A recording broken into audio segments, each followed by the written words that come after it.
I'm glad that Laura introduced this with, this is the user summit, and so this is meant to be interactive and not just me lecturing at you. So if you have questions, fire them away, don't wait till the end. If you see something and you're like, wait, I had that issue before, or I know what your problem is here, feel free to throw that out, because again, this is the user summit and not just me lecturing you about projects I've worked on. So my name is Anthony Gallo. I'm with Kimley Horn. I'm based in our Northern Virginia office. I specialize in modeling and simulation, and I have some background experience in data science prior to joining Kimley Horn. Today, I'm specifically going to talk about a bunch of use cases relating to cut-through traffic. We've been getting requests. So a lot of projects I work on that aren't in Virginia are related. I get pulled in because I'm one of the StreetLight guys at the firm, and I get pulled in with requests. And a lot of them have had to do with cut-through traffic. Cities, localities experiencing growing pains that are trying to quantify it. StreetLight's a really useful application for that, I think. Tailors itself very well. A few different solutions built into the platform that we've been able to use to provide insights. There are some, I don't want to say issues, but there have been a couple of head-scratching moments that I wanted to call attention to and perhaps have a little bit of a discussion on. So this is Georgetown Pike, if you've been to Northern Virginia. It's a historic road through beautiful scenery, some of the most expensive properties in the country, and every day at 5 p.m. it looks like this. So these are just a bunch of screenshots I took from Google Street View. It's a parking lot. It's like this pretty much every weekday. This is what it looks like on Google typical traffic, the dreaded very dark red. So if I zoom out a little bit further, the reason that all this road is a complete parking lot is because it's traffic that is trying to reach the Capital Beltway. So I-495 is the road that's running north-south on the right side of your screen. And there's actually, so it's surrounded by these two-lane country back roads, essentially, and these roads are backed up every day from traffic trying to either get onto 495 or it's blocked by traffic that's trying to get onto I-495. And if I zoom out a little bit further, I can see all this dark red that all of us who live and work in the DC area know about. I don't know if this is going to work. Weirdly, it won't show up on the screen. Oh, okay. Pointer. We don't know why exactly. Well, then I apologize to the colorblind people in the room. And if you've been in Northern Virginia, you'll know which road up there is the dark red. And essentially, this is there is spillback from a bridge crossing into Maryland. Because of that spillback, various folks are either stuck in traffic on 495 and trying to skirt it, or they're stuck in traffic behind people who are trying to skirt it. And we've used StreetLight to look at this area for a few different applications on some recent projects. And I think that if you're from Northern Virginia, which I know there's at least several folks here who are from Virginia, you might be familiar with this, and I think it's a good example of the cut-through problem. So StreetLight can help us. We've used it for a couple different overarching questions. One, pick a point on your network and tell me how much of this traffic is cut through or local, or for a given entry or exit link into a municipality, what percentage of that traffic is actually going to stop in that locality. And then, so that's sort of the descriptive solution, and then what is actually the source of this? If you have a large amount of cut-through traffic, what's causing that? Is there a specific origin or destination that is contributing to all that? Do you have some sort of tourist destination or growing suburb, further outside your city that's causing this? What's going on here? And StreetLight's OD analysis coupled with the OMD, origin middle filter destination analysis, and the OD by preset geography, each can provide insights here and loop them together, and you can get some pretty good insights. So my first case study is from the Tysons area in Northern Virginia. There's a interstate heading towards Maryland. The bridge is a complete parking lot. The cut-through traffic on the roadways, at least we've hypothesized, and we can dig into the data and actually confirm, may also not just be skirting the traffic on the north-south interstate, but the east-west freeway is tolled $3.50 each way, which if you've lived and worked up there, you will go to lengths to avoid, especially when you're fresh out of college.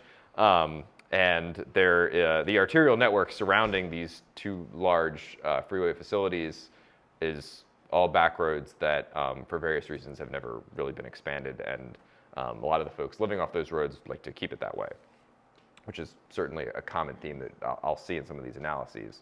So what we've looked at actually over the course of a few different studies with VDOT and with Fairfax County is where is this traffic on 495 actually coming from or heading to? And then for along those parallel arterials, what are the sources of, what are the major OD pairs contributing to that cut-through traffic? So the OD by preset geography analysis, you pick a point and StreetLight will show you the zones, whether that's traffic analysis zones, census blocks, zip codes that are contributing to that traffic. So the arrow on there is where I picked my, in this case, destination. This is I-495 northbound, just south of the Maryland state line. So this is the origins of traffic at that point along I-495 heading into Maryland. And you see it's spread out all over Northern Virginia. I use this to make the case of, and I'll show in a few slides, there's only actually a few crossings of the Potomac River. In fact, there might be more crossings of the James here in Richmond than there are of the Potomac up in, I mean, there are so few crossings, and most of them involve going through the downtown DC grid network, which nobody really wants to do, especially at rush hour. So I think this map is pretty telling in terms of where all the traffic is coming from, and then the next one is where all this traffic is heading to. And so Montgomery County in Maryland, you can see how much traffic is going up to the north and west. I think that's pretty telling. There are some data points that stand out in these examples that are a little bit head scratchy. For instance, why is Dulles Airport, which is over here, one of the major destinations of the northbound traffic? And I'm guessing it has something to do with capturing trips in taxi or delivery fleets that might be going across the bridge and returning. We haven't actually dug into that. For Ram, we discussed this earlier. To make the general point, I'm making a heat map where I'm not even showing numbers. I'm just showing like more common, less common. To get the point across, it's good, but there are a couple of head-scratching locations on here. And I think that OD by G analysis really helped get the point across. So what I'm showing on here are the various bridge crossings of the Potomac River in the DC area. There's only 7 of them. And if you're close to the screen, perhaps you can read the ADTs. Most of the ones within DC proper are lower volume. So the American Legion Bridge, where we've been studying and where my first cut-through example is focused, sees the ADT is very, very high. There's no bridge crossing for another 30 miles, and that's like 30 miles as the crow flies. It's definitely more than a 30-minute drive to get out to the next bridge. So this bridge is carrying traffic from all over the region that is probably following a pretty circuitous path. Using an origin middle filter destination analysis, we looked at specific points along the grid arterial network to see what OD pairs were contributing specifically, and kind of get an idea of really what percentage of the traffic on these facilities is cut through. So yellow are my origins. These are a few major roadways leaving the Tyson's Corner area. Pink would be my middle filters. These are various points along the grid network of 2-lane arterial roads. And then the turquoise blue arrows are my destinations, which are major roads either heading into DC or Arlington, or the 495 bridge crossing into Maryland. And one interesting finding, so this was more of an exploratory analysis that we were doing in support of a larger project that has to do with a expansion of 495 itself. But as we move forward with this project, we know that it's become a very politically sensitive issue in Northern Virginia with the residents in this area. In fact, there have been ongoing discussions related to closing ramps at the interchange right before you get to the river to mitigate cut-through traffic. I'm not even sure where that project stands, to be honest, but we found that just on these two points that I've circled in pink, 25% of the trips during the PM peak period belong to just one of those OD pairs. So not necessarily cut through traffic. The amount that's cut through could be much more than that, but literally just belonging to one of those yellow origins and one of those blue destinations, 25% of the traffic is attributable to one of those. So my takeaways from this case study, OD by G I think is very meaningful for a high volume facility with a wide geographic reach. I think it's pretty useful for conveying information to stakeholders, probably much more so than looking at a matrix. There were certainly some data points, especially those related to the airport, and a couple points in Maryland that left me a little bit head scratching, but I think got the point across.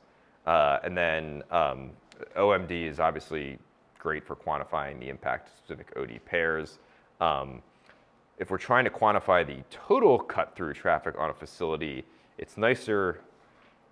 The network that I was looking at here in Tyson's was less clean than my next example. This was actually, I think, the first cut-through study I ever did using StreetLight back a few years ago in 2017 in Hoboken, New Jersey, which if you've been up there, so Hoboken is a town it's literally right across the Hudson River from Manhattan.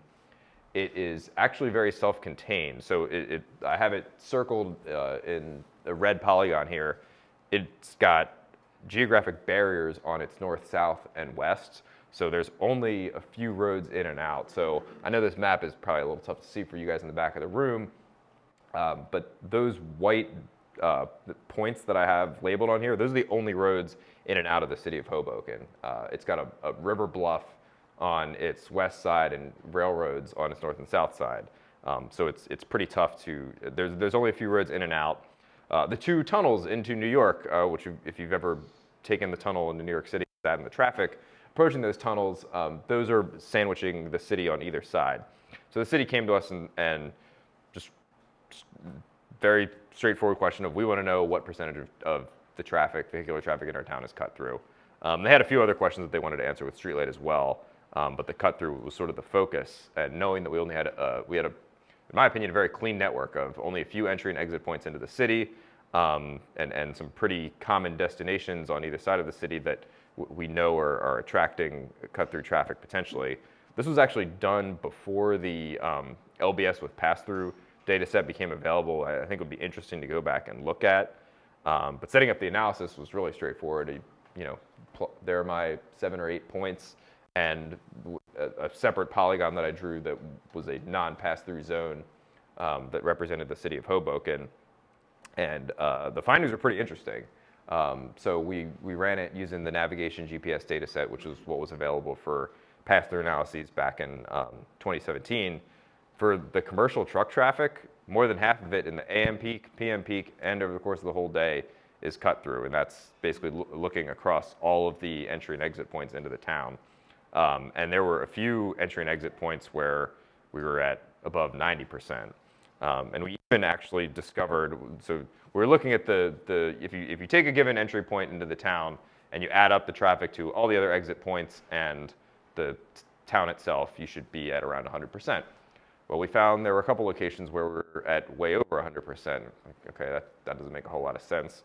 And what we actually found from digging into the data, and I think I went through, it was probably Kim at the time or someone in your customer support, we went through and ran an OMD analysis and found that we actually had an instance of what we'll call double cut-through traffic, where there was a certain point where trucks were entering the city, leaving the city again, traveling along a road that basically rides the top of this river, of this bluff on the west side, and then cutting back through town to get to the Lincoln Tunnel, which is just on the north side of town.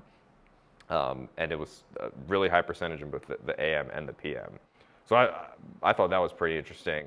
I know one thing that you had asked if we could talk about a little bit is, so what are people doing with this data?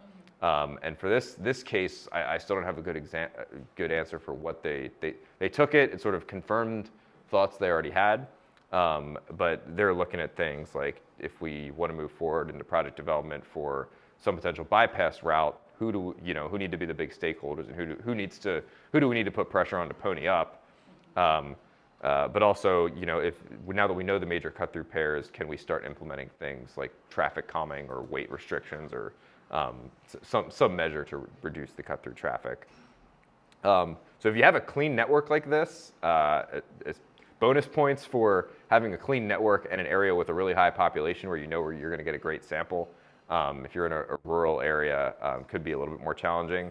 But this is a really great application for looking at cut-through traffic and really being able to come up with a straightforward way to quantify cut-through at any given point and identify the major OD pairs that are cut-through.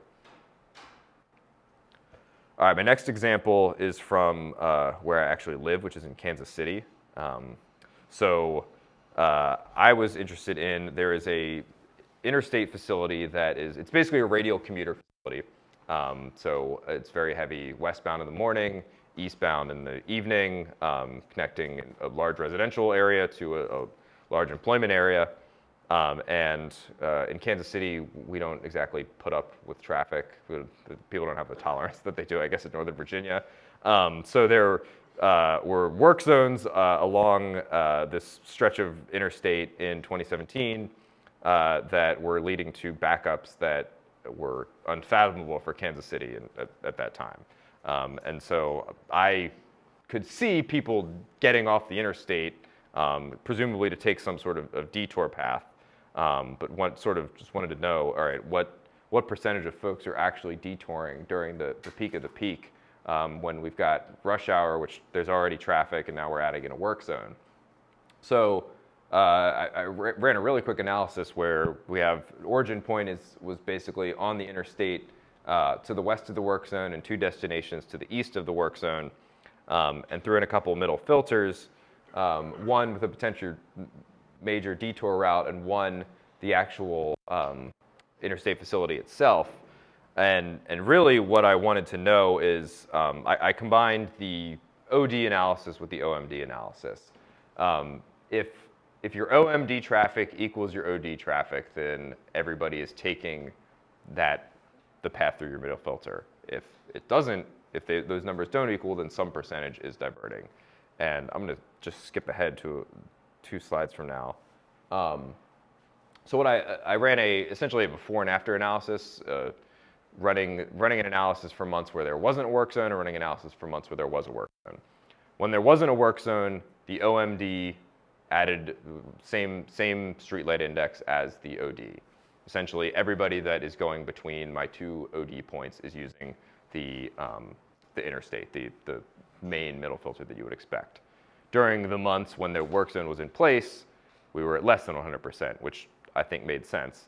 So I thought this was a pretty neat way to quickly get empirical data. If you're trying to estimate diversion percentage for work zones in your region, you can go into StreetLight and quickly run a before and after, and know, after, if you're doing work zone monitoring, looking as part of like your TMP regulations, quantifying what percentage is actually detouring and having that information on hand for future work. One sticky point that we ran into, which if you're a regular user of StreetLight, you may have seen, the going backwards in time to compare StreetLight indices. It was pulling data from October, November 2017, which I think is on the cutoff point of you don't want to compare StreetLight indices from these months with StreetLight indices from these months. So I couldn't exactly do an apples to apples comparison, which is why I had this. I'm going to just take the percentage of my OMD versus OD for this month versus that month. So that was made it a little bit trickier, but for before and after case studies like this with basically looking at a diversion route, I thought the platform made it very straightforward. More recent case study, now I'm going to go to Colorado for a couple examples. So a little bit north of Golden. So yeah, so we're working on the Golden Transportation Master Plan. Golden is highlighted in red on the screen. It is a suburb of Denver. It's home to the Coors Brewery. If you've ever been to Denver, you know that Denver itself isn't in the mountains. The metro area is in the plains right next to basically a wall of mountains, which basically cuts off your development to the west.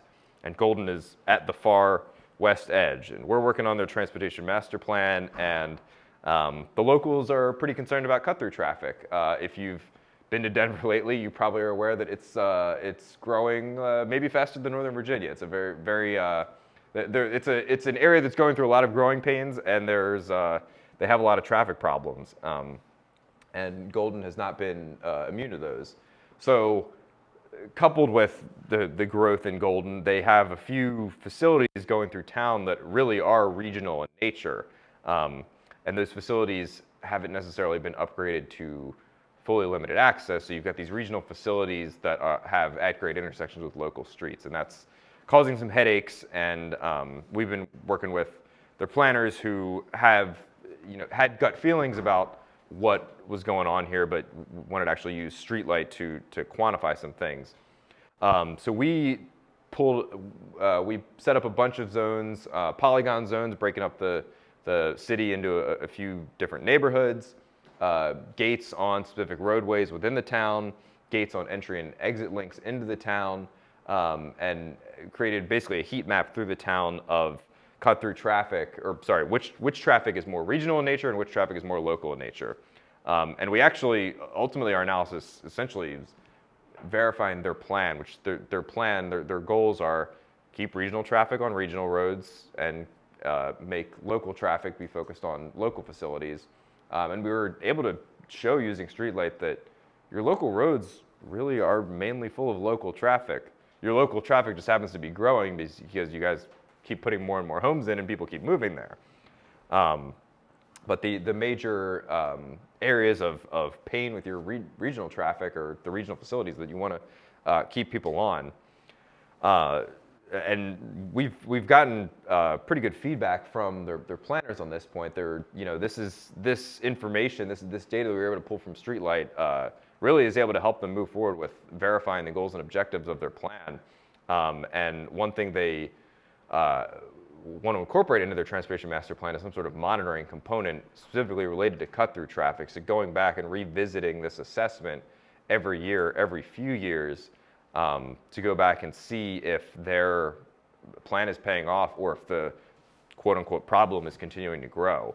And I like to throw this in. I think that in transportation planning, we make a lot of decisions, whether we want to or not, based on the anecdotes of a small vocal minority or using data that is maybe cherry-picked or pulled from just budget-wise, we pull data from one specific day, and those are our traffic counts, and we make a lot of decisions based on that. And having real data covering months and months of time really helps with decision making. Another example from Colorado of a very clean network that I really liked and wanted to share is from Manitou Springs, which is just outside of Colorado Springs, also right on the edge of the mountains. So it's this town that basically climbing up into the mountains, it's sort of a touristy town, and it's got this attraction. I'll go back one slide and just show that there's Pikes Peak. The town basically sits at the base of Pikes Peak. And there's this attraction called the Manitou Incline, which is basically a staircase up a mountain that idiots like to climb. But I guess that's the payoff at the top. If you ever hiked in Colorado, it'll make you feel out of shape really quick. So the city of Manitou Springs, we're helping them with a transportation master plan, and one of the first questions they had for us was how many people, so there's only one road in and out of the Manitou Incline, and it gets tons of traffic, especially on weekends. So I want to know, all right, what percentage of folks going to the incline are actually stopping in our town and spending money in our town? And so this was a very straightforward, this was almost the exact same analysis that we did for Hoboken, where you set up gates on the few roads leading in and out of town. You have a polygon that represents the town itself, and then you run a straightforward OD analysis, and you have this large non-pass-through zone representing the town. And we found that on an average weekend day, that more than half the trips beginning on the road right by the incline don't stop in Manitou Springs. So I don't know whether that's good or bad. I mean, I don't particularly like stopping in tourist-trapped towns, but that's just me. But they want to find ways to incentivize folks to stop in their town, and this data confirms thoughts that they had, and now they can move forward with that. They also found that around 40% of the trips entering via any of their external gates was cut through, which we thought was a little interesting. But again, clean networks like this set yourself up great for cut-through type analysis. So the last case study I have, I was less involved with, but it is an example of one where we, I guess, didn't reach that great of a resolution, but I wanted to bring it up. And this is in Windermere, Florida, which is a suburb of Orlando.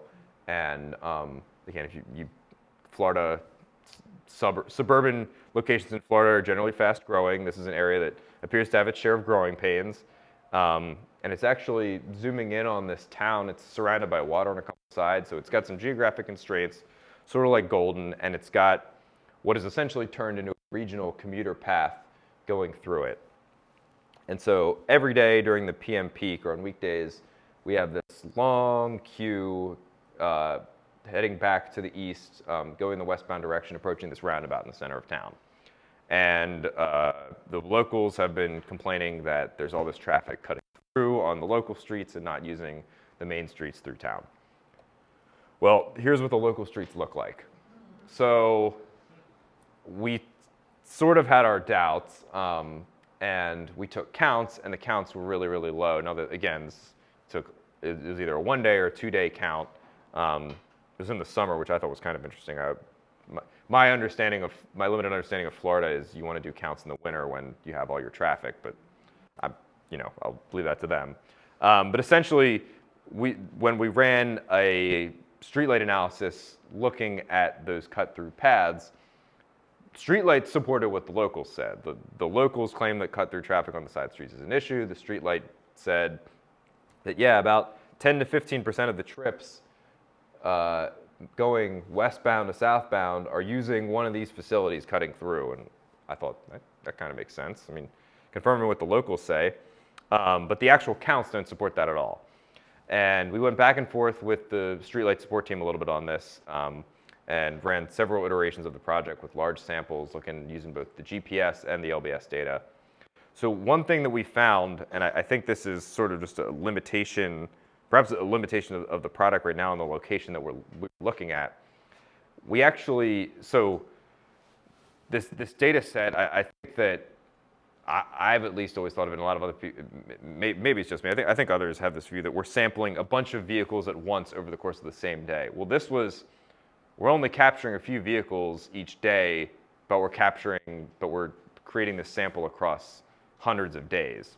So this was on the cut-through facilities, we were capturing less than one trip per day on average as part of the sample, like when we went back and looked at it. So, all right, we're capturing one trip on a cut-through street and maybe 20 trips on the main path. If that's all you're getting each day, how meaningful does that become? And so I think that's where, I still don't actually know where the city has gone with this data. I mean, to me, the StreetLight data, given its spatial accuracy and given the issues from the local, it makes the argument for at least looking into it a little bit more. So to wrap things up, again, I've been doing a lot of analyses looking specifically at cut-through traffic over the past few years. The StreetLight platform I've found to be incredibly quick. Analyses are straightforward, defensible. The numbers generally support the questions and hypotheses that planners have coming in. Things are definitely better if you have a clean network. If we have lower volume facilities, I still have my concerns about sample size. The stopping problem I didn't really touch on in this talk, but one of the analyses we looked at in Hoboken was related to drop-offs at a passenger train terminal. And they were concerned about cut-through from big developments going in right outside of the town that have all these shuttles and Uber trips that are dropping people off in town and creating traffic. Trying to capture those stopping trips, at least with the navigation GPS data set a few years ago, was a little bit challenging. And then finally, I ran through this with a few of my colleagues, wish list for things that we would like to see in the future. If we could combine the overall OD in the OMD analysis, that saved me a step. If we can make OD by G have a middle filter in it, would also save me a step. I realized I could set that up by having a bunch of TASs be my origins and destinations, and that's a lot of zones right there. If there's any way to increase the sample size for lower volume facilities, I don't know how we do that, but that would be great. And we also throw out personal trip tours, if that's something y'all are looking into. That's something I'm certainly interested in. So I'm curious if any of you all have similar experiences or questions, or you guys see something that I'm doing wrong and want to point out. Open up for questions.